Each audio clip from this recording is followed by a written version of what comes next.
Welcome to Real Estate Innovators Radio, featuring industry influencers and trendsetters, sharing proven strategies to help you build a better business today. And here is your host, Keith Doherty. Hello and welcome to this episode of our show. This is your host, Keith Doherty. Today our special guest is real estate agent Kathleen Monroe of EVERGREEN Realty out of Irvine, California. Inspired by her father's success, Kathleen followed in her father's footsteps as a top-producing real estate professional, starting out as Rookie of the Year to garnering accolades consistently in Orange Coast Magazine as a 5-star realtor. Less than 3% of the realtors in Orange County received this distinguished honor. Kathleen has also been featured on the cover of Top Agent Magazine in 2014 and 15, and per Kathleen's client, Nancy Brodsky, Kathleen has an upbeat personality, great sense of humor, and uncompromising knowledge of the real estate market. Kathleen, welcome to the show.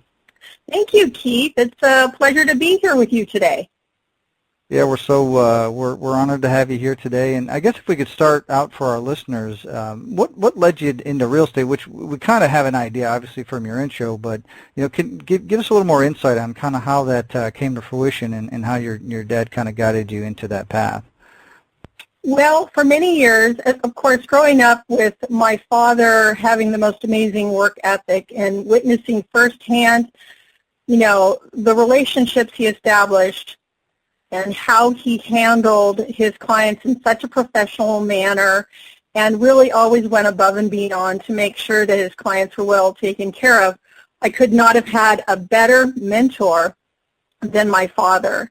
And witnessing that, of course, growing up, he said, you really should get into real estate, which, of course, most of the kids kind of sometimes take their own direction, which I did initially. I started as an entrepreneur and started my own business. Previously, as a model and an actress, I started a model and talent agency. It grew beyond my wildest expectations of over 500 models, actors. And then eventually, when my daughter came along, I sold it. I was a consultant for the business. And so at that point, my dad's like, okay, now's the time for you to get into real estate, because I had a non-compete contract with the business that I sold. So I thought, okay, perfect timing. And my daughter was old enough, for me to really get involved in real estate. And so when I got my license in July of 2005, I quickly realized I had clients standing in line, and I was still waiting for my license to come in the mail.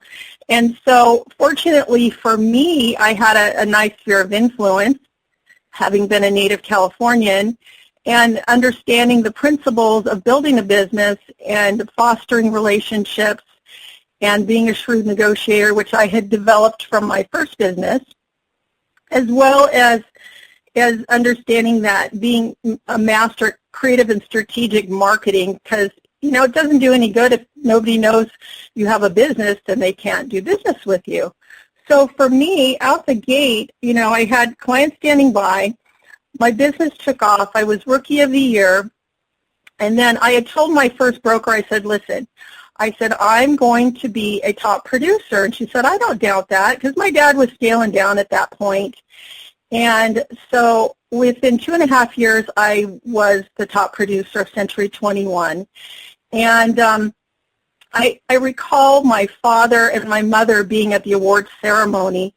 And it was such a special occasion because my dad was, and my mom, of course, and following in my dad's footsteps, he was so proud of me that, not only had I met but exceeded his expectations of being in real estate. And I took pride also in kind of carrying on his traditions of how he built his business, which really is client care and providing the highest level of extraordinary service for clients. And and I would always tell my dad, I always get all these hard transactions and the kind that typically fall apart for most realtors. And he said, that's because you're tenacious and persistent. And because of that, he said, you always manage to keep it all together and close it successfully. And so it is interesting through the course of my real estate career, my broker has even said, Kathleen, I can't even believe you always get these transactions of things and issues that I've never seen in 40 years. But ultimately, I think that being a good problem solver is key to my success as well, because I always figure out a way to fix it. Whatever the problem is, I fix it, And I think that my clients appreciate that because they see firsthand, because they've got a front row seat, that all these issues that can arise in a transaction, which many times are beyond anybody's realization or expectation, and then they see how I handle each one at a time, and then somehow, we finish, cross the finish line and, successfully close that transaction. So I do believe that for each and every client, I look at what their needs and desires and goals are, and I genuinely care about their best interest, whatever it might be. In some cases, I've loaned them money to get the house painted so that they can get top dollar. I do free staging because it enhances the value. I try to set myself apart with what I do and how I do it for my clients, so they clearly see that all realtors are not created equal, and that the level of service they get is uncompromising service, which the end result for them, if they're selling a house, is top dollar. And if they're a buyer, then they see that I go above and beyond, sometimes for homes that are overpriced by $100,000, and I help educate the seller through their agent, who may have overpriced it, because they're not good at actually determining price on the house, or have listed it too high just to garner, the listing in the first place. And so, I always, when submitting an offer, it may appear as a lowball offer, but how it's packaged with a cover letter, with a detailed analysis of the value, and a little bit about my buyer, is I can usually get the seller to reevaluate and change their perception of the value of their own house, and, drop the price $100,000. And in turn, I can do the same thing on the listing side, is change buyers' perception of value, where they may come in low, and then I help them increase that perception of value so that my sellers get a higher price. Yeah, I think you hit on a bunch of different attributes and traits too that we kind of look at, as you developed your success and different things that you've done. So maybe we can kind of just highlight those specifically for our listeners. What personal attributes or traits or qualities do you think have contributed to the success that you've had, and how do you think you developed these? It sounds like some of them you kind of just molded after your dad, but other ones it sounds like you developed them as you grew as an agent. Well, I think first and foremost, it's that realizing that, for each client has their own sets of needs. So for me, I love to analyze things. And so I analyze my clients, what their needs and goals are, because you may have someone who has a sense of urgency to sell the home.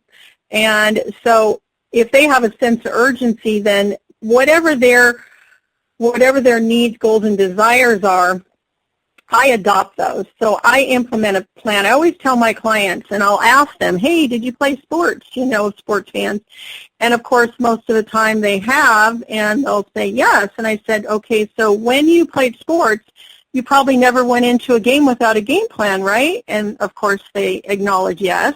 And I said, well, it's the same thing that I like to do in real estate, is that I played sports growing up.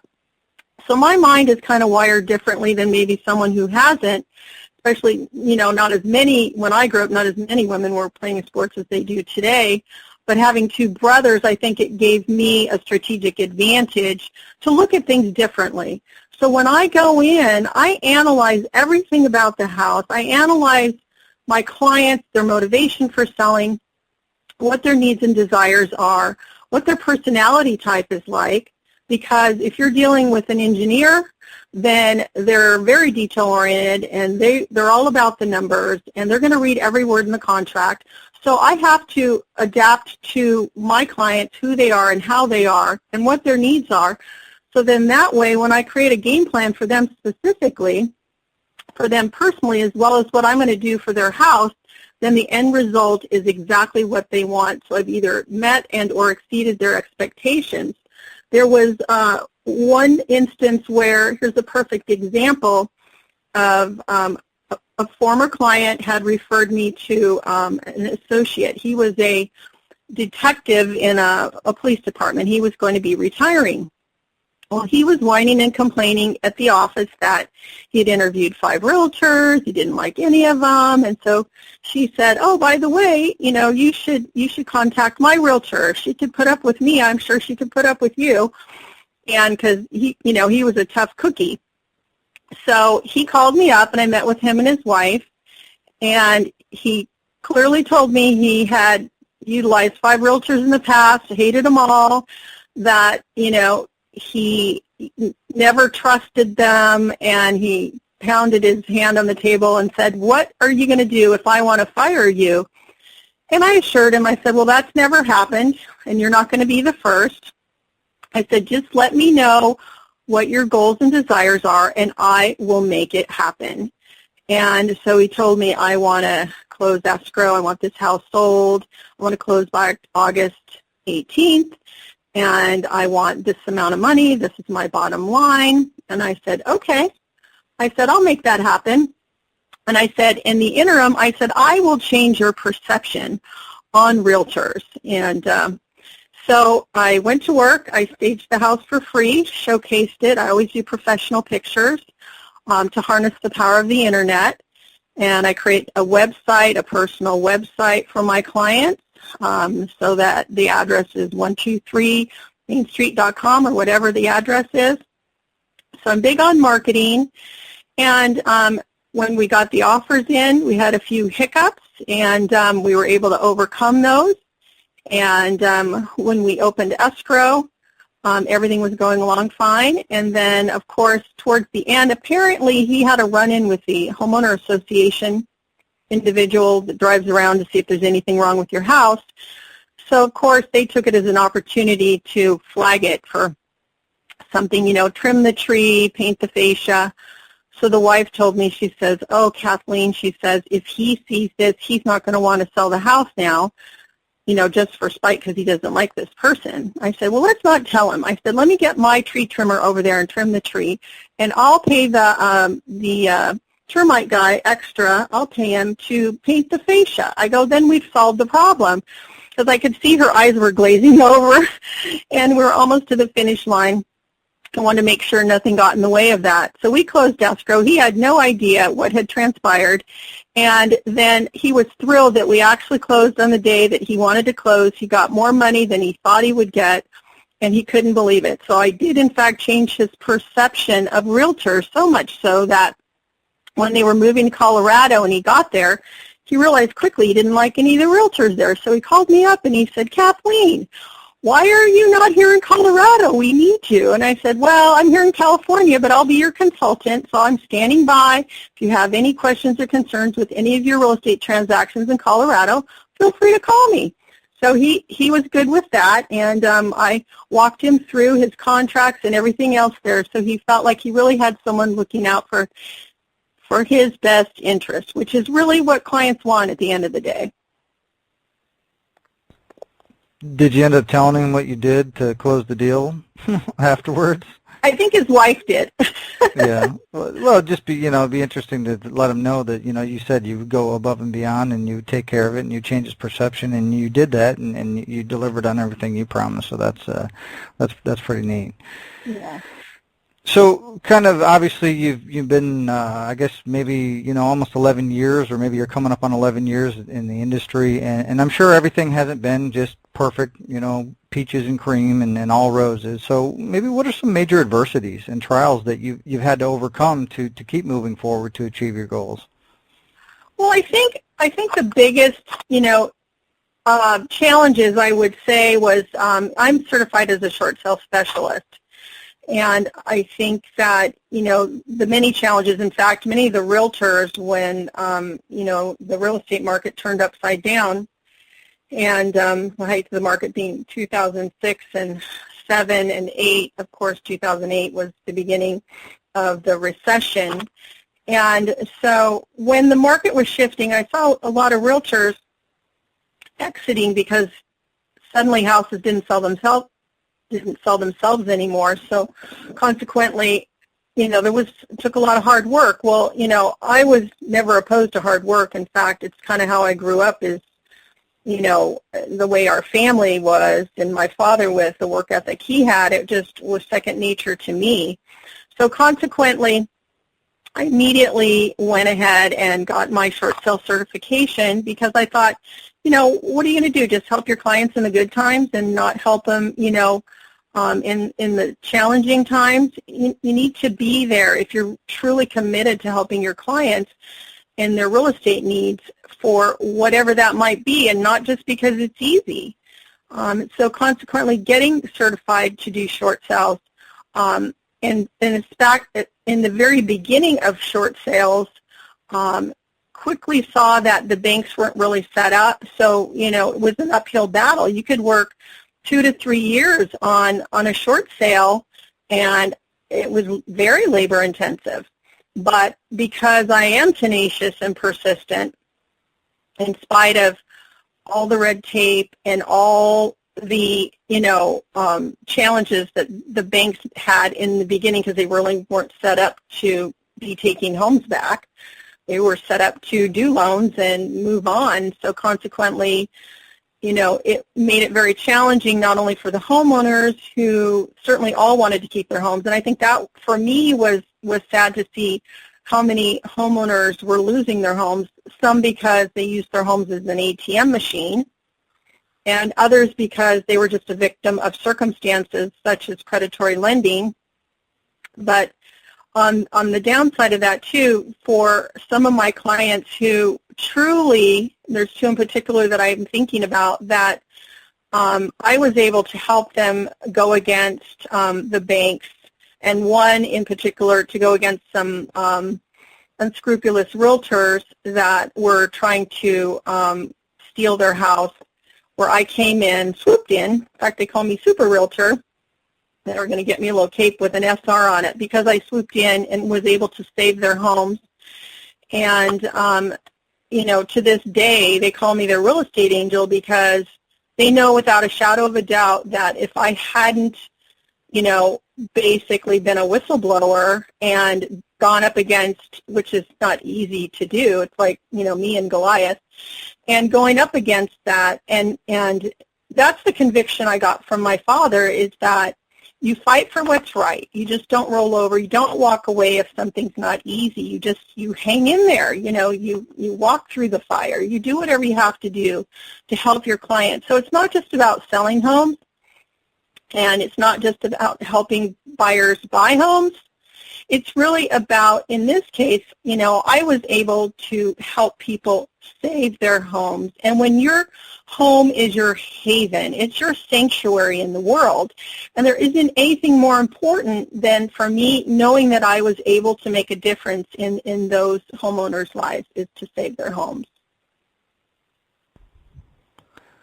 Yeah, I think that's pretty, like what you said, it's not always, and we've done quite a few interviews with different agents on the show, and I think one of the common themes is helping people, really, and I think what you do is really admirable, that you sit down and you're like, hey, what are your needs, what are your goals, what are your desires, and then you really try to formulate a plan to encompass all that, versus, hey, let me get this listing, let me get, so I can get a commission out of this. And I think sometimes that might be the perception of agents, that they're just like, hey, they're just, salespeople trying to sell something to get their commission. And I think that says a lot about you as a person and your character, that you really take the time to help people and get to know them and really facilitate what they want and they need.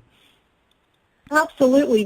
Last year there was an instance where the homeowner wanted to hire this male realtor to list the house. They wanted to have me help them buy a house.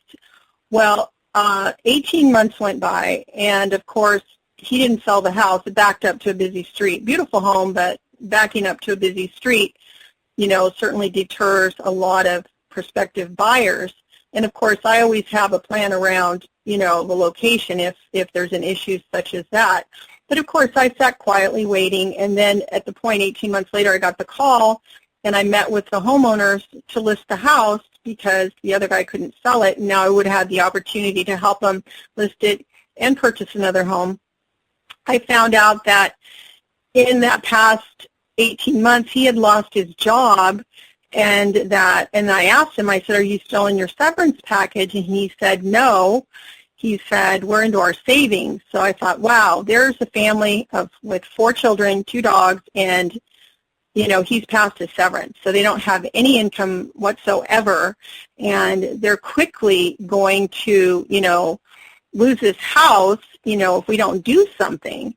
So one of the things about assessing their situation, which clearly was a sense of urgency, and this other guy couldn't sell it for 18 months, and I certainly am not the type of realtor who comes in and just slashes the price. In fact, I do the opposite of that because I protect a client's bottom line. There's nothing more important than me looking at that as if it's my own bottom line. And so clients appreciate that. So what I did is I told them, I said, part of your yard, and they had a 14,000 square foot lot.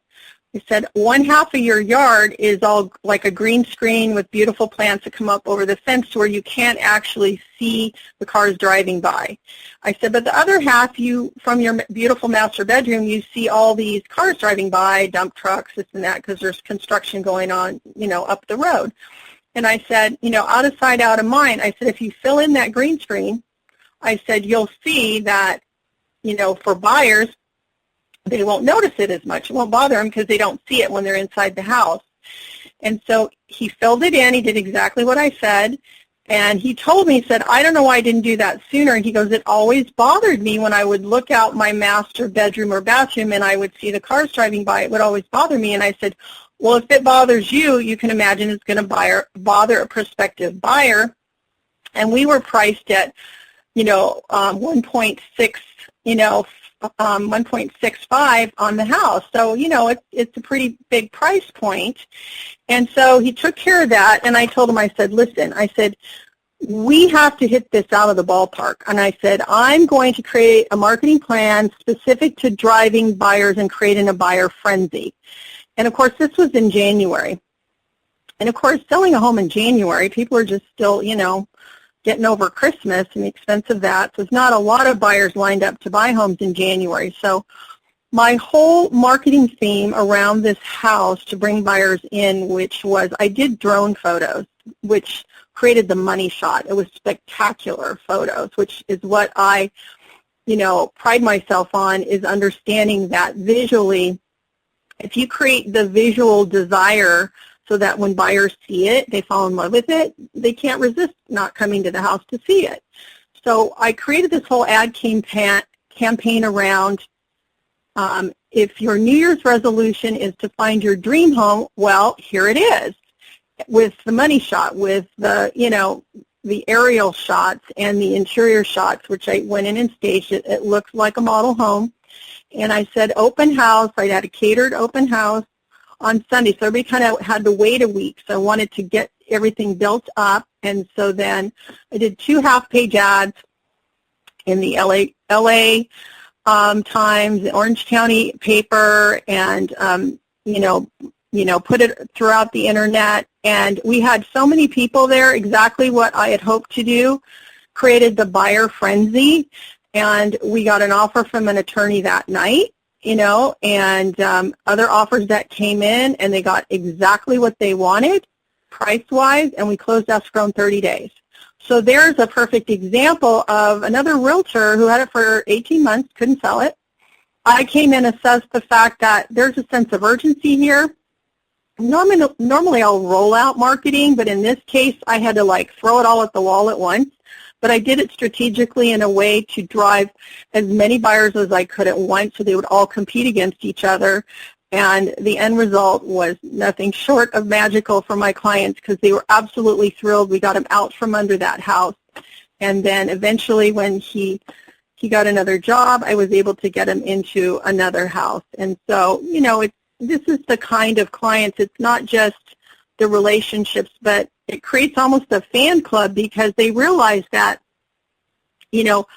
I have a skill set that is above and beyond what a lot of average realtors will do for their clients because I don't have a problem spending the money in, full-on advertising to really showcase their house and get the word out there for my clients to make sure that, that we accomplish their real estate goals and get them top dollar.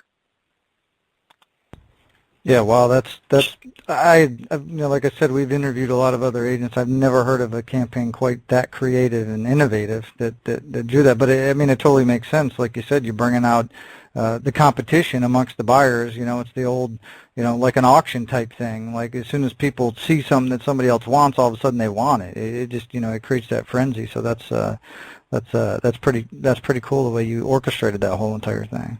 Oh yeah, no, exactly. And I think at the end of the day, because when you're at the helm, for me as a realtor, and I realize it's like, their ship is sinking, and I'm responsible to make sure it doesn't sink, and that, I get them to safe harbor and make sure that, we get them out of a difficult situation so that they didn't lose the equity that they had in the house because they would have been in a position they could only hold on for so long, in making those payments. Yeah, absolutely. So kind of looking forward a little bit, what is your vision? Where do you see things going in your, building your business, say, over the next 5 years? Well, ideally, I feel like, the next step, my dad was a real estate broker, and I've just been so busy, selling real estate, which I feel so grateful that I think because I've genuinely put my client's best interest at heart, and I don't even ever worry about a commission check. So I don't even focus on that, and the abundance just comes, and so consequently, the next step would be to get my broker's license, which I'm working on right now, and eventually open up my own realty company, and to continue to do what I do. I do love mentoring agents. I would really like to be able to continue to help other agents understand the fundamentals of really how to be successful in real estate. And it's not how much you sell that is important at the end of the day. It's really how well you do what you do.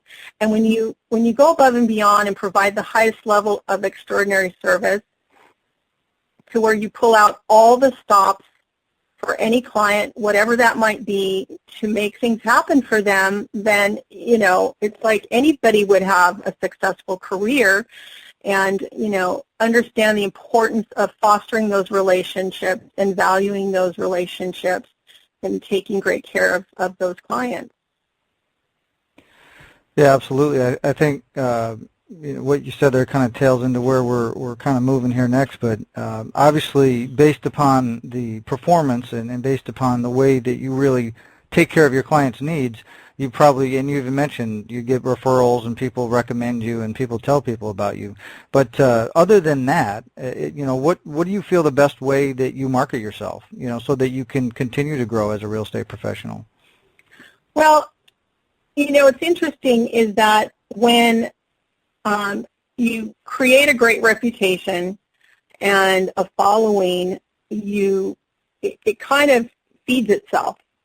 And, I also find that with the accolades I receive, each year in,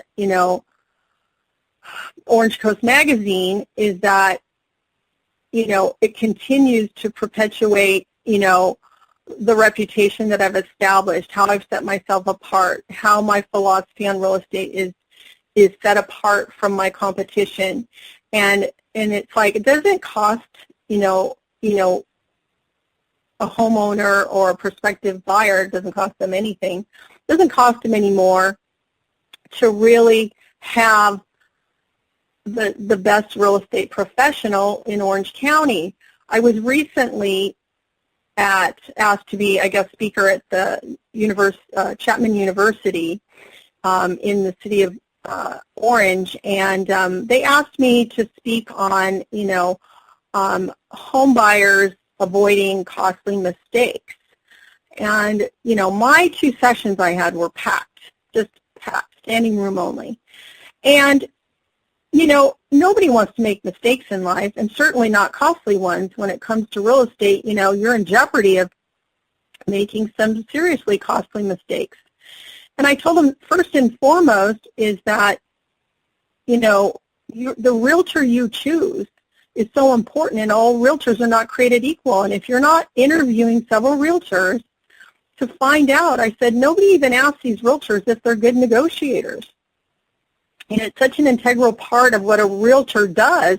I said, if you're a buyer and you're trying to get a house and you've got a realtor who's not a good negotiator, how many homes are you going to lose out on before you actually get one? And at that point, it's probably not your top choice. And one lady raised her hand. She said, yeah, my realtor, we submitted 10 different offers on 10 different houses. I didn't get any of them.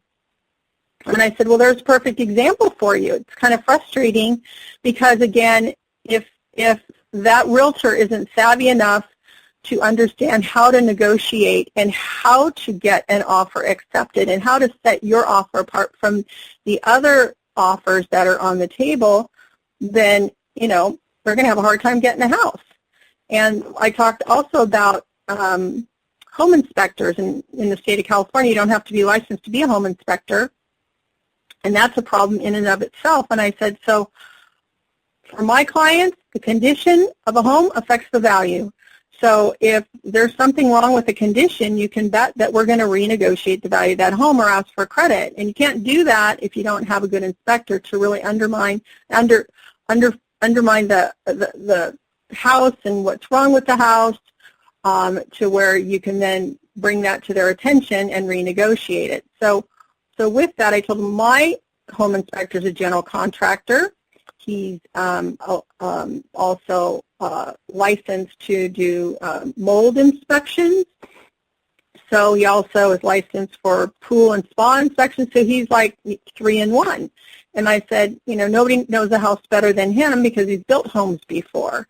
You don't want to get someone who just has a certification that they spent $250 for to inspect homes to get a matching hat and shirt, and here's your software. And a lady raised her hand and she said, yeah. She said, my realtor had one of those, and the lady came to do the inspection. She said, yeah, I'm a bartender, but I just got my certification. I paid $250 for it, so now I'm doing home inspections. And I said, well, that's kind of scary if she's a bartender. She just got her certification for home inspections. I said, I'd probably rather have that lady making me a martini versus inspecting a home. So, helping those individuals that attended my class that, you have to do your due diligence to find a top-notch realtor, and nothing less, should even be accepted. And then usually that person will have a top-notch home inspector to protect, your potential investment when you purchase that house. Yeah, absolutely. And I think you kind of touched upon this a little bit, kind of as we went through things here. But what do you think the biggest misconception or myth people have about working with a real estate agent is? Well, I think the biggest misconception is I don't think they realize, and this is if you narrow it down and get somebody who's really, really good at what they do, I don't think they understand all of what realtors do, and it's kind of like there was a cartoon character, Felix the cat. He had a bag, his little bag of tricks, so to speak. And with that, you got a lot. You need to have a lot going on in your bag of tricks there, because if you're going to be able to do problem solving and really understand the market, understand the value of a home, not only pricing it for a client, pricing it appropriately, and pricing a home is an art. Not everybody knows how to price it. They price it too high. Certainly, if it's too low, that's not good for the client. And then if you're on representing the buyer, is helping them understand. The biggest thing that I find is that is managing a client's expectations and their emotions, and helping them change their perception as necessary. If they're fixated on something small, help them see the big picture of a home they're purchasing, and or if a seller's selling the home, help them see the big picture and change their perception of value if they're attached to a price because a home up the street sold for $100,000 more. Well, it's like, yeah, and that house had a pool and it was highly upgraded and yours isn't, and so a lot of times it's really just educating the client. So I believe that the only way that people can make informed decisions is if they have the information. Yeah, absolutely.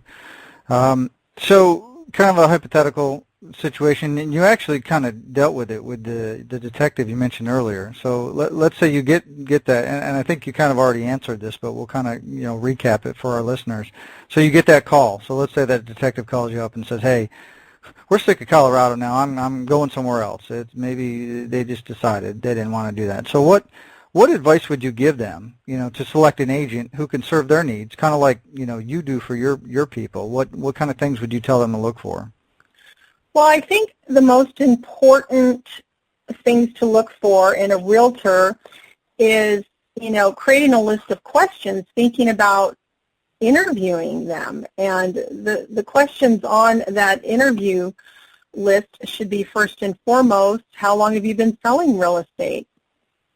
What sets you apart as the real estate professional from your competition?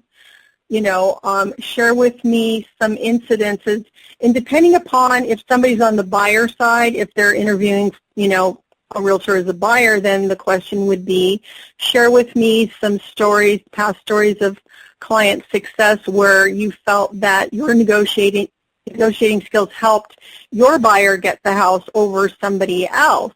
What are some of your strategic plans that you do to get my offer accepted over other people's offers? Tell me about your home inspector. What are their qualifications? Are they a general contractor? Are they licensed to do mold? Will they test for mold when they're there? Are they experienced at, inspecting a pool or spa if there's a pool or a spa there? These are some of the questions that you can ask someone to have a better understanding about what their skill set is. It's different questions if you're a prospective seller, because then the questions that you would be asking, which the first questions would be the same, of course, how long have you been in real estate, and tell me about some of your recent sales, and how close was the sales price to the list price. Will you create a marketing plan for me, that's very specific in detail as to what you will be doing to market my home and advertise my home?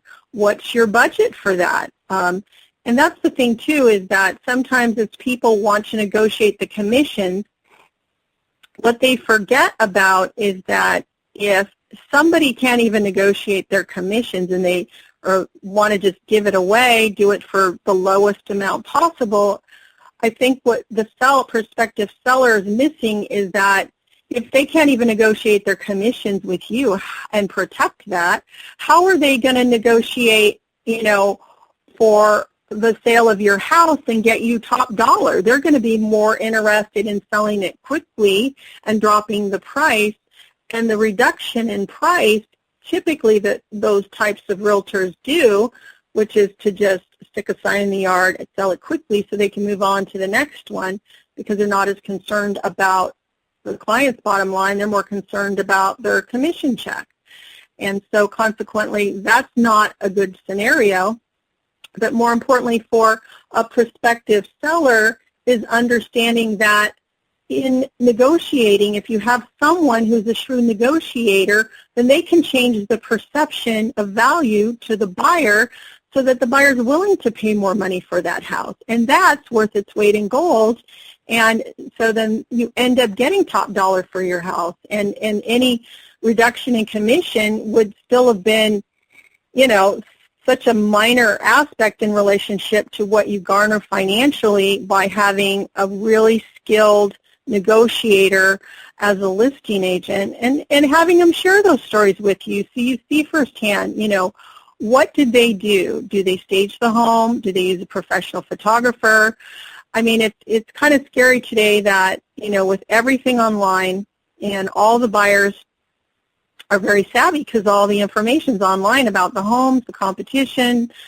Zillow has their values on there, which aren't necessarily always accurate, but nonetheless, people might use that as a gauge. And, for realtors who are using their camera on their phone to take pictures, it's like, and then they want a big commission, for me, that just is not professional. And it's like every client selling their home deserves to have professional photos of their house showcasing it online, because if somebody's looking at pictures and the pictures are kind of, shadows, dark, you can't really tell what the room looks like or any defined features on it, makes a big difference.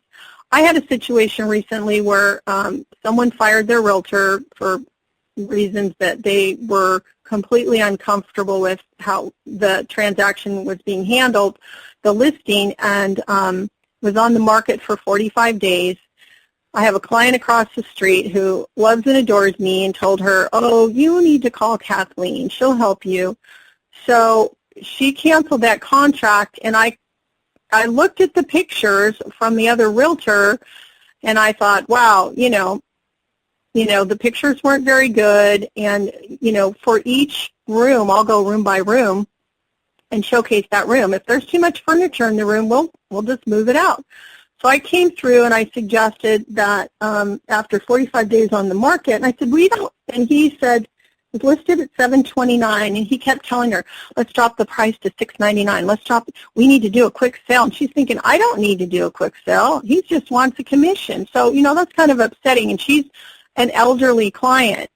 And so when I met with her, I said, we don't need to drop the price. We just need to rearrange some furniture in here. I'll come in and stage. I said, I would suggest painting your kitchen cabinets white. It was a very dark brown, but the home was built in 1960, so those were original cabinets. I said, they'll look a lot nicer and newer and more modern if you paint them white, which white cabinets now, there's the comeback. Everybody loves white cabinets now. And so she did exactly that. She painted the white cabinets, and she called me. She says, Kathleen, I absolutely love my new kitchen. She goes, it feels brand new. And I said, exactly. So went in, took professional photos.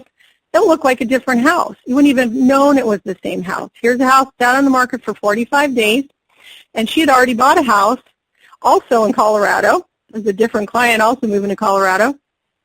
And so she had a sense of urgency because now she had two houses. And so within 1 week, less than a week, actually, we got the first offer. And then the second offer came in on the heels of that one. And it was actually someone who used to live in California, had moved to Texas and didn't like Texas, wanted to come back to Texas or to California. And they saw the photos, fell in love with it, kind of reminded of the house that they had sold, and they came in at a full price offer. So if she had stuck with the other agent who was wanting to quickly drop the price from $729 to $699, that's a substantial money out of that poor seller's pocket, and she's retired, so every penny matters to her. And she had lost her husband, and I came in, made a few changes, and she painted the kitchen cabinets, which made all the difference in the world, and she got exactly what she was asking for, $729. So she was calling me her, guardian angel, and she's like, I'm just over the moon with you, Kathleen. It's like I couldn't be happier, because the end result for her, it's in escrow now, and we'll be closing soon, and she'll be able to move to Colorado, and she's had a great experience. Yeah, that's a great story. So if somebody's in the Orange County area, if they're in California and they're looking for your services, what's the easiest way somebody can find out more information about with you and how you can help them? Well, they can go to my website at www.gowithmonroe.com. So that's G-O with W-I-T-H Monroe, MONROE.com, or call me at 949-702-1955. Excellent. Well, thank you, Kathleen. I certainly appreciate your time, taking time out of your schedule and coming and sharing all your knowledge and business experience and everything you've been through with our listeners here today. And you guys, if you want to learn more about Kathleen, we're going to have links below the interview. We'll have a link to her website. We have her number, and any other contact information will be down there. So with that said, Kathleen, thank you so much for taking time and coming here to speak with us today. It's my pleasure, Keith. Thank you for having me on today. I really appreciate it, and wishing success to all those out there in finding the perfect realtor. Don't forget to do your due diligence. You'll thank yourself later. Excellent. All right, everybody, until our next show, have a great day. Thank you. Bye.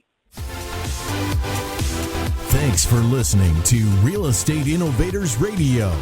To hear all episodes featuring leading real estate industry influencers and trendsetters, visit us online at realestateinnovatorsradio.com today.